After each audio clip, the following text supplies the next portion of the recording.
Olá, seja bem-vindo ao curso básico de teologia. É um prazer estar com você aqui caminhando na história da igreja. E eu quero conversar com você hoje sobre concílios ecumênicos. O que é um concílio ecumênico? Ou o que era um concílio ecumênico da igreja? E no caso aí, no primeiro momento, a igreja é cristã, só existia ela, né? A gente está no processo aí de formação da igreja enquanto instituição, mas existe uma igreja só, que é a igreja católica, nesse primeiro momento, a reunião de todos os cristãos. O concílio ecumênico, na verdade, era uma reunião de todos os bispos cristãos, convocada pelo imperador no primeiro momento, para discutir e resolver as questões doutrinais ou disciplinares da igreja. Por que ele recebe esse nome de concílio ecumênico? Essa palavra ecumênico, ela vem de uma expressão grega, né, oikoneme, que significa literalmente o mundo habitado. Então a ideia da convocação de um concílio ecumênico era você ter a representatividade da igreja em todo o mundo para tomar decisões que obviamente valeriam para a igreja por ter essa representatividade, obviamente debaixo da autoridade, da orientação ou do imperador, né, ou no segundo momento do Papa, depois que essa figura surge. O que é interessante a gente observar é que nesse momento e nesse contexto, o imperador tinha sempre a última palavra também em questões de doutrina. Vale a pena lembrar que quem estabelece, né, a formação do Império Cristão é o imperador, né? Constantino, depois Teodósio, e essa aliança faz com que, de alguma forma, a igreja se torne um departamento, um braço do Império Romano, e o cabeça da igreja, nesse primeiro momento, seja a figura do imperador. Com essa questão de o imperador tomar as decisões e ser a última palavra também em questões de doutrina, isso vai gerar alguns problemas e alguns conflitos teológicos, até porque você tem duas escolas de teologia ou duas linhas teológicas nesse momento dentro da história da igreja. Você tem a chamada Escola de Alexandria, né, que era responsável por boa parte da produção teológica da época, e você tem a escola, né, de Antioquia, né, aqueles que trabalhavam a questão teológica a partir de Antioquia, que foi o local, você lembra, onde os seguidores do caminho foram chamados pela primeira vez de cristãos. Qual era a tensão que existia na igreja? Por que esses concílios ecumênicos precisam se reunir, ou o concílio ecumênico precisa ser convocado? Primeiro, por essa diferença. Por exemplo, a Escola de Alexandria, que está muito mais ligada à influência do helenismo, da cultura grega, ela fazia a interpretação da fé à luz da tradição platônica, né, dos escritos de Platão, enfim.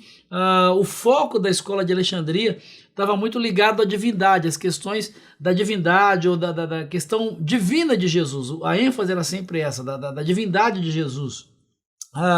A Escola de Alexandria, ela olhava para o texto sagrado, para as escrituras, buscando sempre verdades eternas. E para ela, por conta disso também, a Bíblia era um conjunto de alegorias. Era um conjunto de alegorias, era uma construção de alegorias, o que fazia com que a Escola de Alexandria sempre desse ênfase à divindade de Jesus. Os estudos, a construção teológica sempre estava na divindade de Jesus, obviamente por Alexandria estar extremamente influenciada pela cultura helênica, pela filosofia grega.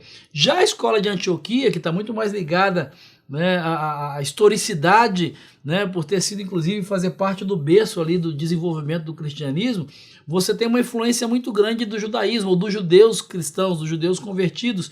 Obviamente, por conta disso, a Escola de Antioquia vai dar ênfase na humanidade, né? O aspecto é trabalhar com a humanidade de Jesus.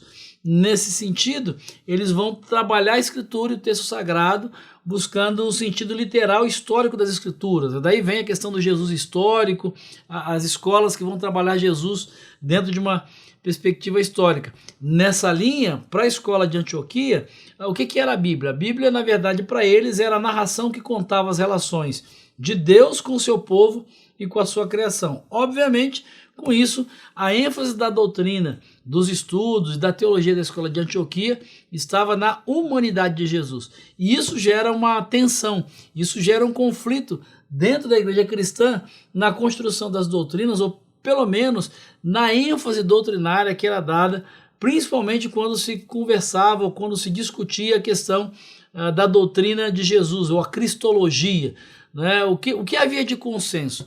O que era o ponto comum entre essas duas escolas? O que era comum e claro é que para as duas escolas Jesus era tanto humano quanto divino. Não havia dúvida. A questão é o quanto humano ele era, o quanto divino ele era. As questões que vão permear, principalmente esses primeiros concílios ecumênicos, vão estar ligadas a vários temas, mas principalmente na questão da humanidade e na divindade de Jesus. E isso vai permear essas discussões e na construção daquilo que nós temos hoje como doutrina cristã e essas doutrinas essenciais do cristianismo. A Rádio Transmundial é um veículo de comunicação presente em 80% do planeta e que tem como objetivo levar as boas novas do Evangelho aos que não a conhecem, bem como dar crescimento e maturidade cristã àqueles que desejam servir a Deus de forma integral. Mais informações em www.transmundial.org.br. Transmundial, para todo mundo ouvir. É uma alegria muito grande nós apresentarmos a você a Faculdade Teológica Batista de São Paulo, que desde 1957 tem capacitado líderes, homens e mulheres, para que conheçam a Palavra de Deus, para que conheçam a teologia, para que conheçam a prática ministerial e também saibam interpretar esse mundo para a igreja. Venha conhecer a faculdade, venha assistir uma aula aqui conosco sem compromisso.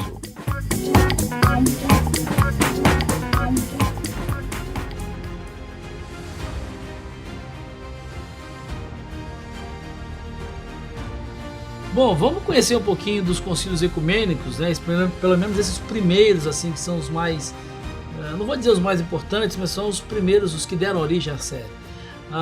Eu quero falar de 8, né? Os 8 primeiros, para que você tenha uma ideia. O primeiro e o segundo concílio, eles vão tratar da controvérsia ariana, né? O que é isso? Está ligado à questão da Trindade e sobre a relação entre o Pai, o Filho e o Espírito Santo. Então, o primeiro e o segundo concílios ecumênicos, eles vão lidar com essa questão da Trindade, né? E aí lembrando o seguinte, qual era o papel dos concílios?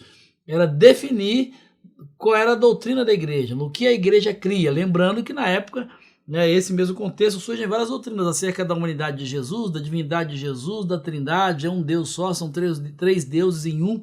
Então o primeiro e o segundo concílios vão tratar da questão trinitária, sobre a questão de Trindade. Do terceiro ao sexto concílio, né, nessa continuidade, a ênfase desses concílios vai ser a controvérsia cristológica, ou seja, a questão da doutrina de Jesus Cristo, da humanidade e da divindade em Jesus Cristo, né? O quanto Jesus era humano, o quanto Jesus era divino. O sétimo concílio ele vai tratar de uma questão mais prática, né? A questão das imagens, né? Há uma disputa aí, há uma controvérsia que surge principalmente pelo surgimento do islamismo. Na época desse sétimo concílio, o islamismo já surgiu ali na região oriental, ele está começando a se expandir e os árabes começam a acusar os cristãos de serem idólatras por conta da questão da prática das imagens, que a essa altura já era uma prática comum dentro do cristianismo. E começa a haver uma divisão dentro da própria Igreja Católica Romana entre dois grupos, os iconoclastas e os iconodoulos. Os iconoclastas eram conhecidos como os destruidores de imagens, os caras que abominavam imagens, que não aceitavam a prática do uso de imagens dentro da igreja, ainda que a igreja defendesse essa prática, e os iconodoulos, que eram os servidores de imagens, os veneradores de imagens, que não viam um problema nessa questão, porque entendiam que era apenas uma veneração. E o sétimo concílio ele vai discutir a questão de imagens na igreja. Vale a pena, você quiser se aprofundar. O final de tudo do sétimo concílio é que as imagens continuaram a ser permitidas, desde que para veneração e não para adoração, né? A ideia da dulia e não da latria, né? A imagem seria apenas uma ferramenta e é o argumento que os católicos usam até hoje dentro dessa questão. A questão central era, no final das contas, era como, em que sentido Jesus era tanto humano quanto divino. Então são aí os principais concílios, você pode depois se aprofundar, está muito mais ligado à questão teológica. Então se você quer entender como se construiu essa doutrina de adoração, veneração de imagens, a doutrina da humanidade de Jesus, a doutrina da Trindade, essa construção, né, que a gente tem hoje, a fórmula da construção da Trindade, como é que isso é consolidado, você pode procurar e ter essa referência. Eu vou te dar datas aí, vou situar você historicamente, para te ajudar. O primeiro concílio é o concílio de Nicéia, né, que acontece no ano, ou a partir do ano 325. Deixa eu só abrir um parênteses, né? Eu vou te dar a data de início desse concílio, porque alguns desses concílios duravam 2, 3 anos. Não era um negócio que acontecia no final de semana, a turma se reunia para discutir e definia doutrinas tão importantes num período pequeno. Às vezes alguns deles duravam meses, alguns chegavam a durar anos. Então o primeiro concílio é o concílio de Nicéia, que acontece em 325. O segundo concílio é o concílio de Constantinopla, a data é 381. Terceiro concílio, concílio de Éfeso, 431 é a data. Quarto concílio, concílio de Calcedônia, 451. Quinto concílio, concílio de Constantinopla, segundo concílio de Constantinopla, 553.